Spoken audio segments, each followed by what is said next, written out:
On June 29, 1613, London's Globe Theatre, the wooden playhouse where many of William Shakespeare's plays premiered, burns down. The blaze is ignited by a cannon that is fired as part of a performance of Shakespeare's play, Henry VIII. A replica of the structure, near the site of the original, is constructed nearly 400 years later in 1997, and Shakespeare's plays can still be viewed there today. In fact, Mrs. Lewis and I saw King Lear there in 2022. Well, to be more accurate, I saw the play. Mrs. Lewis might have slept through most of it, which is impressive since the seats are not particularly comfortable. To be fair, I may have made the mistake of buying tickets for the same day we arrived in London after a long flight from Phoenix. Here are other events that happened today in history. In 1950, the U.S. defeats England 1-0 at the World Cup in Brazil in one of soccer's greatest upsets.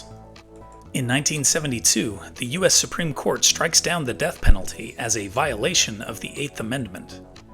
In 1974, Neil Peart, one of rock's greatest drummers, replaces John Rutsey in the Canadian band Rush. In 1995, Atlantis docks with the Mir space station in a historic moment of cooperation between former rivals. In 2001, the United Nations appoints Ghanaian diplomat Kofi Annan to a second term as Secretary General. In 2007, the first ever iPhone goes on sale, revolutionizing the communications industry. In 2021, New York City Newark surpasses Los Angeles Long Beach Anaheim for the worst traffic in the U.S.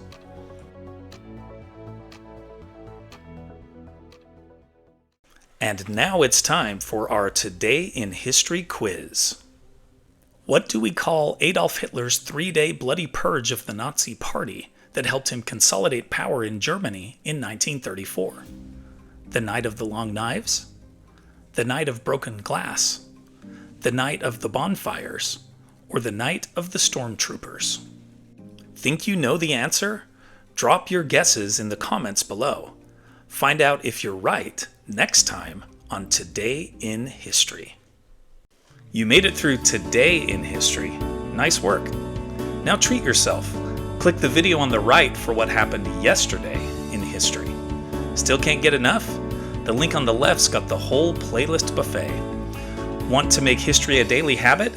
Click my face in the middle to subscribe.